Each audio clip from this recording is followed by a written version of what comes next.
Hello बच्चों। तो आज का जो सवाल आप देख पा रहे हैं अपनी स्क्रीन पे, ये फंक्शन से है, जहाँ पे एक इक्वेशन आपको दी जा रही है f x minus one plus f x plus one equal to root three f x. और इस इक्वेशन को ये फंक्शन एफ एक्स जो है वो एक्स की हर रियल वैल्यू के लिए सेटिस्फाई कर रहा है। एफ ऑफ वन आपको 5 गिवन है, then we have to find the value of summation f 12 i plus one, जहाँ पे i 0 से लेके 99 तक वेरी कर रहा है। तो इस टाइप के सवाल, इससे मिलते जुलते सवाल डेफिनेटली आपने फंक्शंस वाले चैप्टर में कहीं ना कहीं बनाए होंगे। जब भी इस टाइप की आपको इक्वेशन दी होती है, इस टाइप की फंक्शनल इक्वेशन दी होती है, तो वहाँ पे मोस्ट ऑफ द टाइम्स जो फंक्शन निकल के आता है वो पीरियोडिक निकल के आता है, यानी वो अपने ग्राफ को एक फाइनाइट विड्थ के बाद में रिपीट कर रहा होता है। तो सबसे पहला टास्क अपना यही होना चाहिए कि ये जो इक्वेशन दे रखी है उसकी हेल्प से ये चेक किया जाए कि ये फंक्शन पीरियोडिक है या नहीं। अगर पीरियोडिक है तो उसका पीरियड क्या बनेगा। अगर ये हमने फाइंड कर लिया तो देन ये जो समीशन है वो को चुटकियों वाला खेल है, उसको डेफिनेटली अपन करेक्ट कर देंगे। तो सबसे पहले काम कर रहे हैं कि ये फंक्शन पीरियोडिक है या नहीं। तो f x minus one plus f x plus one equal to root three f x. यहाँ पे एक्स की कोई भी रियल वैल्यू फीड कर सकते हो आप, एक्स की कोई भी रियल वैल्यू फीड कर सकते हो। तो हमने क्या किया, इसको अगली स्लाइड पे ले लिया। F x minus one then f of x plus one equal to कितना दिया इसने, root three into f x. उसने बोला कि x कोई भी रियल आप यहाँ पुट करिए। तो हमने क्या किया, इसमें x को पुट कर दिया x प्लस वन, एक्स की जगह यहाँ पे x प्लस वन रिप्लेस कर दिया, बिकॉज आप x की कोई भी रियल वैल्यू पुट कर पा रहे हैं। तो हमने x की बजाय यहाँ पे x प्लस वन पुट कर दिया। तो क्या बनाई, f of x plus f of x plus two. अब देखो, ये रिप्लेसमेंट लगाने के पीछे अपना पर्पज़ ये है कि अगर मुझे इस फंक्शन को पीरियोडिक लेके आना है तो अल्टीमेटली आपका ऑब्जेक्टिव क्या रहेगा कि कुछ ऐसा रिलेशन बन जाए F of x plus T बराबर एफ एक्स। अगर ऐसा आपने इस्टेब्लिश कर दिया तो इसका मतलब फंक्शन का पीरियड कितना बन जाना है, टी बन जाना है। T is some positive real number. But यहाँ पे मेरे को 3 टर्म दे रखे हैं और वहाँ पे 2 ही है। इसका मतलब इस गिवन इक्वेशन की हेल्प से आपको कोई दूसरी इक्वेशन क्रिएट करनी पड़ेगी, और दूसरी इक्वेशन में जो टर्म्स आने चाहिए वो ऐसा नहीं कि सारे टर्म पहले वाले इक्वेशन से डिफरेंट आ सकते हैं। अगर डिफरेंट आ गए, लेट से आपने कुछ ऐसा रिप्लेसमेंट लगा दिया, एक्स को रिप्लेस कर दिया मान लेते हैं एक्स प्लस 50 से, तो अब जो नई इक्वेशन बनेगी उसमें जो टर्म्स बनेंगे वो पुरानी वाली इक्वेशन से मैच नहीं कर रहे, एक भी टर्म मैच नहीं कर रहा। तो अब उन दोनों को क्या करोगे, आप कुछ नहीं कर सकते। उनको आप अगर डिफरेंस करेंगे या उनका सम करेंगे तो आपको डेफिनेटली जो नई इक्वेशन मिलेगी वो इन दोनों से ही ज़्यादा कॉम्प्लेक्स बन जाएगी। आपका काम है कि यहाँ तक पहुँचना, और आप तो सवाल को और ज़्यादा बिगाड़ देंगे। तो हमने क्या किया, एक्स को एक्स प्लस वन से रिप्लेस इसीलिए किया है जिससे कि नई जो इक्वेशन बने उसमें कुछ टर्म्स पुराने वाले इक्वेशन से मैच करते हुए बने। तो x को रिप्लेस किया x प्लस वन से, तो बना f x plus f x plus two equal to root three f x plus one. अब देखिए एफ एक्स यहाँ पे है और एफ एक्स यहाँ भी है। इसको एक बार के लिए बोल दिया हमने फर्स्ट, इसको बोल दिया मैंने सेकेंड। देन क्या किया, इस फर्स्ट वाले इक्वेशन के अंदर ही हमने एक बार x को x माइनस वन से रिप्लेस कर दिया। देन क्या बनेगा, ये f of x minus two plus f of x minus one plus one that is f x equal to कितना हो जाएगा, root three into f of x minus one, equation number 3। अब सोचिए आगे क्या किया जाए। तो जैसे ही आप सेकेंड और थर्ड का जो राइट पार्ट देखेंगे तो वहाँ पे रूट थ्री कॉमन आ जाएगा। अगर ऐड करूँ उनको, रूट थ्री कॉमन आ जाएगा, क्या बचेगा, F x plus one plus f x minus one. और यही F x plus one plus f x minus one आपको फर्स्ट का LHS दिखना चाहिए, तो उसकी वैल्यू वहाँ से आप निकाल के पुट कर देंगे। तो क्या करना चाहिए अपने को, यहाँ पे सेकेंड और थर्ड को ऐड कर देना चाहिए। करो ऐड। तो जैसे ही इनको ऐड करेंगे देखो क्या बनता है, ये बन गया f x plus f x बन गया twice f x plus f x minus two plus f x plus two equal to, right में √3 हमने कॉमन निकाल लिया और रिमेनिंग पार्ट क्या रहेगा, f(x+1) प्लस f(x-1). वो कहाँ से पुट कर देंगे अपन, फर्स्ट वाली से, क्या है √3 इंटू एफ एक्स, तो √3 इंटू √3 एफ एक्स बन गया, तो √3 का स्क्वायर इंटू एफ एक्स। अब देख लो इसको, राइट में कितना हो जाएगा 3fx, 2fx गया राइट में, तो राइट में बचना fx, तो यहाँ से निकल के आ रहा है f(x+2) plus f(x-2) equal to कितना, f(x).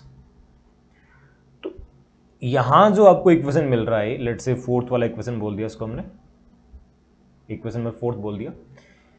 आपको जो गिवन इक्वेशन था वहाँ भी 3 ही टर्म थे, अब यहाँ इतनी मैनिपुलेशन करने के बाद जो नई इक्वेशन बनी उसके अंदर भी 3 टर्म है, बट बेसिक डिफरेंस क्या है, वहाँ पे √3 कांस्टेंट मल्टीप्लाई में चल रहा था, वो √3 गायब हो गया। अब इसको आगे अपन इस पे काम करते हैं, f(x+2) plus f(x-2) equal to f(x). एक बार वापस चेक कर लेते हैं, यही था क्या, बिल्कुल यही है। अब इस पे लगाओ रिप्लेसमेंट, तो हमने क्या किया, इस इक्वेशन के अंदर x को रिप्लेस कर दिया x+2 से।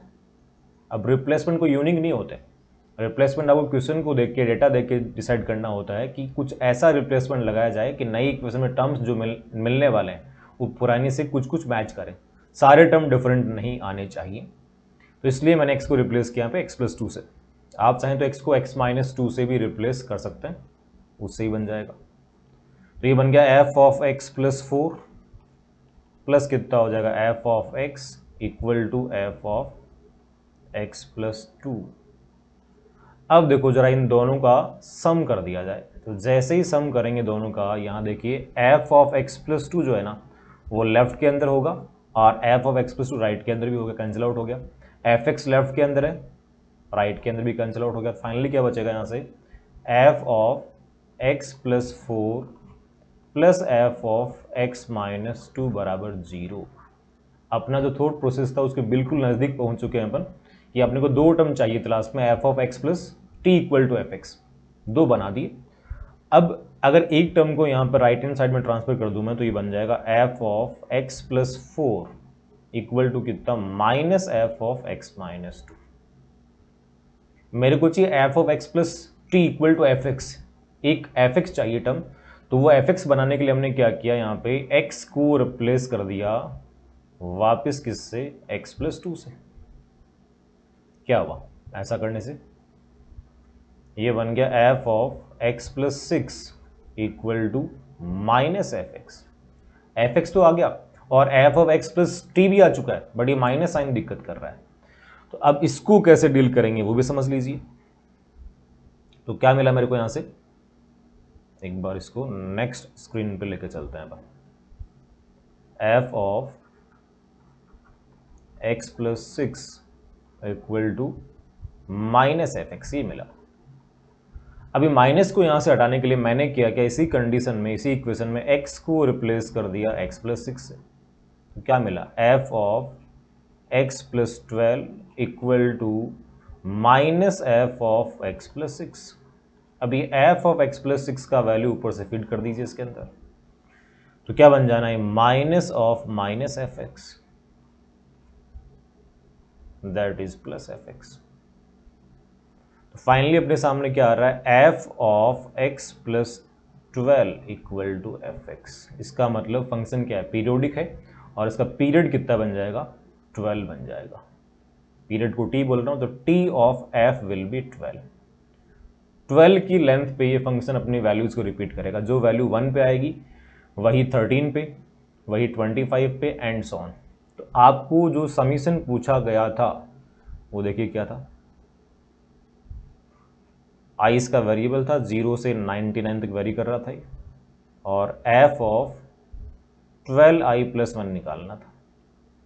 i इक्वल टू 0 पे कितना बनाए, f(1), 1 पे कितना बन जाएगा, f(13), 2 पे कितना बन जाएगा, f(25), एंड सो ऑन आगे चलता रहेगा। तो पीरियड अगर 12 है, इसका मतलब जो वैल्यू 1 पे आएगी फंक्शन की वही 13 पे आएगी। 12 की लेंथ पे वैल्यूज रिपीट करेंगी, 12 की लेंथ पे, 12 की विड्थ पे फंक्शन अपने ग्राफ को रिपीट करेगा। इसका मतलब 12 की लेंथ पे हर वैल्यू रिपीट करेगी। जो आउटपुट 1 पे आ रहा है वही 13 पे, वही 25 पे, एंड सो आगे चलता रहेगा। तो इसका मतलब ये निकलता है कि इन सभी की वैल्यूज क्या बनने वाली, सेम बनने वाली। ये जो 12 पीरियड निकल के आया, देखो 12 जो अपना पीरियड निकल के आया था ना, वही पीरियड इसने यहाँ पे आई के मल्टीप्लाई में लगा रखा है। तो 1 इनपुट बनेगा, देन 13, देन 25, 25 के बाद में क्या बना, 25 प्लस 12। आगे हर टर्म के अंदर इनपुट में 12 ऐड होता रहेगा, तो इन सब की वैल्यू सेम ही हो जाएगी। और एफ ऑफ 1 दिया था आपको 5, तो अगर एफ ऑफ 1 5 है और जितने टर्म्स हैं सबकी वैल्यू सेम ही है, तो नंबर ऑफ टर्म्स कितने बनेंगे, जितनी आई की डिफरेंट वैल्यू पुट करेंगे आप। आई इक्वल टू 0 पे एक टर्म बन रहा है, आई इक्वल टू 1 पे एक टर्म बन रहा है, ऐसे आई इक्वल टू 99 पे एक टर्म बनेगा। तो number of different values of I कितनी पुट कर रहे हैं आप, 0 से 99 तक, दैट इज 100 वैल्यूज, और हर वैल्यू के लिए टर्म की वैल्यू सेम ही आएगी। तो 5 इंटू कितना हो जाएगा, 100, दैट इज 500, 500 इस समीशन की वैल्यू बन जाएगी। तो इस तरीके से यहाँ पे मेन मुद्दा ये था कि जब भी आपको इस टाइप की फंक्शनल इक्वेशन दे दी जाए, तो ऑलवेज आपके दिमाग में आइडिया आना चाहिए कि उस फंक्शनल की इक्वेशन की हेल्प से आप ये डिसाइड करें कि वो फंक्शन पीरियोडिक है या नहीं। अगर पीरियोडिक है तो उसका पीरियड क्या है। अगर पीरियड अब बन गया तो डेफिनेटली वो फंक्शन अपने ग्राफ को उसी पीरियड वाले लेंथ पे रिपीट करेगा। देन आगे जो भी सवाल फ्रेम करता है उसको डेफिनेटली आप क्रैक कर सकते हैं। तो आज के लिए इतना ही, मिलते हैं नेक्स्ट सवाल के साथ में। Best of luck.